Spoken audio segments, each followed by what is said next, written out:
it's this fear of discomfort. People have this extreme feeling in their mind when it comes to their associations with exercise. They want to avoid discomfort. They feel like any type of exercise is just like something to be avoided. That's not for me. Fuck that. I don't want to sweat. I don't want to strain.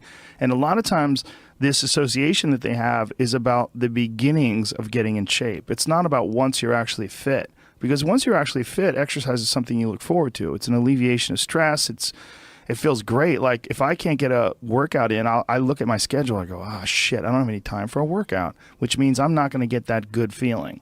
And so instead of looking at it like, oh, I've got to go grunt and sweat, I'm thinking I'm not going to feel good. I'm not going to feel relaxed. I'm not going to feel carefree. And I'm not going to feel even appreciative. Like my appreciation of things, and it gets enhanced greatly after exercise. I just feel better. I feel like I can take things in for what they are rather than, you know, whatever sensory data that I'm getting from any event is just one more distraction that gets in my way. And you know, that's a lot of times how I look at things if I'm overstressed or if I'm working too much. Like our bodies, for whatever reason, most people, their associations are to avoid anything that's uncomfortable. But it's so illogical because when you look at comfort and you look at success and progress and the feelings of accomplishment and of getting past certain hurdles in terms of like how you feel about life, a lot of those are connected to discomfort. Like discomfort is your friend.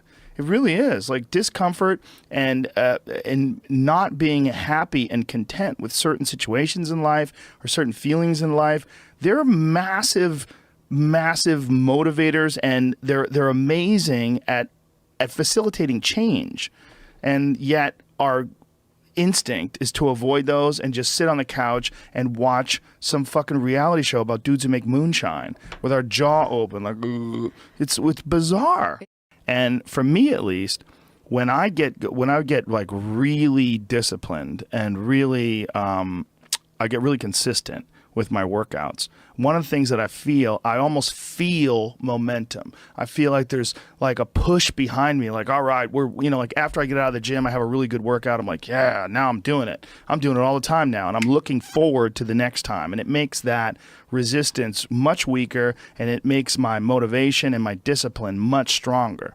I think a lot of it is based on just the consistency. You know, it's one of the things that I talked about recently on the podcast. I said, you know, like blowing something off, it's not just not good, like blowing off an exercise that you planned is not just bad for you physically, it's also bad mentally, because then that option is now available. The option to fuck off is available. And you did it before, and you're probably going to do it again, and you'll get mediocre results, not just in that aspect of your life, but maybe in all aspects of your life. Because I think that option to fuck off, when you embrace it, that is a pathway that you might choose when it comes to dealing with conflict in your personal life, dealing with business decisions, dealing with career decisions, like an uncomfortable decision that you might be faced with, where maybe you need to make a change as far as like what your pathway is in life, but you don't do it, and instead you fuck off. And that the inclination to fuck off, I think, that gathers momentum as well.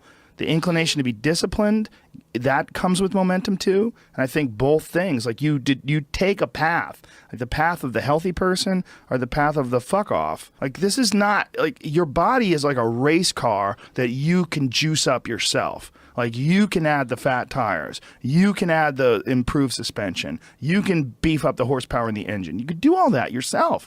Or you could just choose to have this shitty body that's always falling apart on you, because we're essentially ecosystems, you know, and we're in charge. This weird consciousness that has all this resistance and has all this inclination towards comfort and fucking off and blowing things off is what is in charge of making all these things happen that keep this ecosystem healthy. It's almost like if Earth itself had like a shitty manager.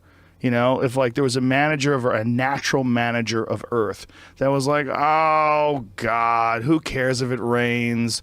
oh God, like I'm gonna stop growing things. I don't give a shit anymore. It's all stupid anyway.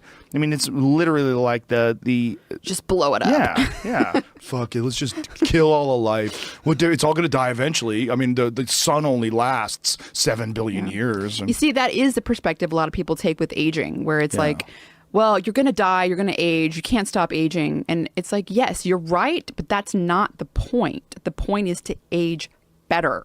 Like, that's the point. The point is to increase your health span, and that is, we know is possible. Like, that can, there's some of these like centenarians and super centenarians I've seen that are like, over 100 years old, and they're like riding bikes and racing, and it's like, they're old. They are very old, but they're experiencing a very good quality of life. Yeah, and they're experiencing a quality of life that these other people that don't exercise feel. They physically feel their own body diminishing, and they just feel it's inevitable. It is what it is. You're wasting your time. You're out there running around, but no, we're not, because this experience right now, it's not like, no one's under the illusion that you're going to live forever, but you are enhancing the experience that you're currently involved in right now. And you are alive. Right. You are alive. You do experience this life. But do you experience this life optimally? Is it as enjoyable as it can be? And we all know that there's a spectrum for that enjoyability. Like, we've all had times in our life where it's not been so great. And then times in our life where everything came together, like, what a fucking great day. Woo!